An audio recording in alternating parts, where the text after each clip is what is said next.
Hello అండి, ఎలా ఉన్నారు? Welcome to my channel Nikki and Manvi world. ఈరోజు కరకరలాడే చికెన్ పకోడీ రెసిపీ ఎలా తయారు చేయాలో ఈ వీడియోలో మనం తెలుసుకుందాం. చికెన్ పకోడీ ఇది పిల్లలు పెద్దలు అందరూ ఇష్టంగా తింటారు. ఇంట్లో చాలా తక్కువ టైంలో సింపుల్గా తయారు చేయవచ్చు. ముందుగా దీనికి కావాల్సిన పదార్థాలు ఇక్కడ నేను ఒక బౌల్లో 250 గ్రామ్ చికెన్ తీసుకున్నానండి.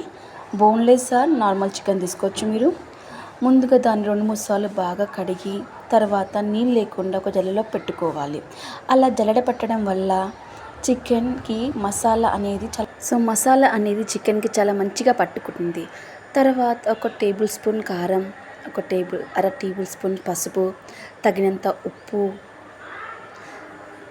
ఒక టేబుల్ స్పూన్ అల్లం వెల్లుల్లి పేస్ట్, ఒక టేబుల్ స్పూన్ గరం మసాలా, ఒక టేబుల్ స్పూన్ జీలకర్ర పౌడర్ వేసానండి. ఇక్కడ అన్ని మసాలా వేసి కలుపుకుందాం. ఇప్పుడు చూడండి అన్నీ యాడ్ చేస్తాను. చివరగా ఒక నిమ్మకాయ పిండుకున్నానండి. నిమ్మకాయ పిండుకోవడం వల్ల ఆ పులుపు అనేది ముక్కకు బాగా పట్టి టేస్టీగా ఉంటుందండి. చూడండి ఈ విధంగా మంచిగా కలుపుకొని మనం పక్కన పెట్టేసుకోవాలి. ఒక 1/2 అవర్ పట్టేసుకుంటే అది మంచిగా మసాలా అనేది చికెన్కి ముక్కలకి చాలా బాగా పట్టుతుంది.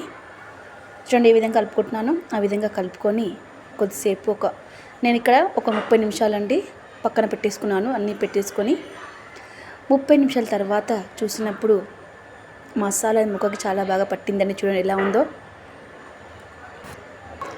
ముక్కకి కలర్ రావడం కోసం కొద్దిగా ఫుడ్ కలర్ యాడ్ చేశానండి. చూడండి కొద్దిగా యాడ్ చేస్తాను, చిటికెడంతా. తర్వాత ఒక గుడ్డు తీసుకొని దానిలో ఉండే తెల్ల సోనాని యాడ్ చేశాను. ఇలా యాడ్ చేయడం వల్ల ముక్క అనేది క్రిప్సీగా తయారవుతుంది, మనకి టేస్టీగా చాలా క్రిప్సీగా ఉంటుంది. సో ఒక గుడ్డులోని తెల్ల సోనాను యాడ్ చేశాను. తర్వాత 2 టేబుల్ స్పూన్ల కార్న్ఫ్లోర్, అది లేకపోతే ఒక టేబుల్ స్పూన్ బియ్యపిండి, ఒక టేబుల్ స్పూన్ మైదాపిండి యాడ్ చేసి ఈ విధంగా మొత్తం మిశ్రమాన్ని కలిపేసుకోవాలి, బాగా కలుపుకోవాలి. అలా కలుపుకోవడం వల్ల మసాలా అనేది ముక్కకి చాలా బాగా అంటుకోవాలి. చూడండి ఈ విధంగా మ్యారినేట్ చేసుకోవాలి. మనము ఒక 20 మినిట్స్ పక్కన పెట్టేసుకోవాలండి. తర్వాత వీటిని డీప్ ఫ్రై చేయడం కోసము మనం ఒక బౌల్లో నూనె తీసుకొని రెడీ పెట్టేసుకోవాలి.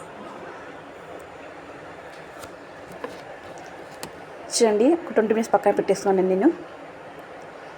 నెక్స్ట్ ఇప్పుడు వీటిని డీప్ ఫ్రై చేయడం కోసం ఒక కడాయి స్టవ్ మీద పెట్టేసి ఒక్కొక్క ముక్కని మెల్లమెల్లగా వేసుకుంటూ వెళ్ళాలి.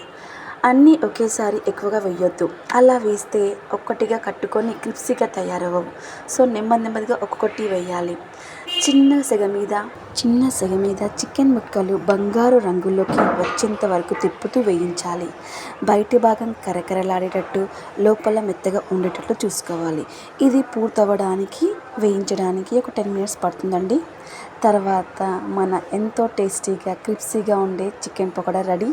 ఇక్కడ నేను గార్నిష్ కోసం కరివేపాకు, కొద్దిగా కాజు నూనెలో వేయించి ఈ విధంగా గార్నిష్ చేశానండి. చూడండి ఎంత కలర్ఫుల్గా ఉందో. ముక్క కూడా చాలా మెత్తగా, లోపల బయట క్రిప్సీగా ఉందండి. చూడండి ఒకసారి. మా పిల్లలు మాత్రం చాలా బాగా ఎంజాయ్ చేశారండి. Thank you for watching.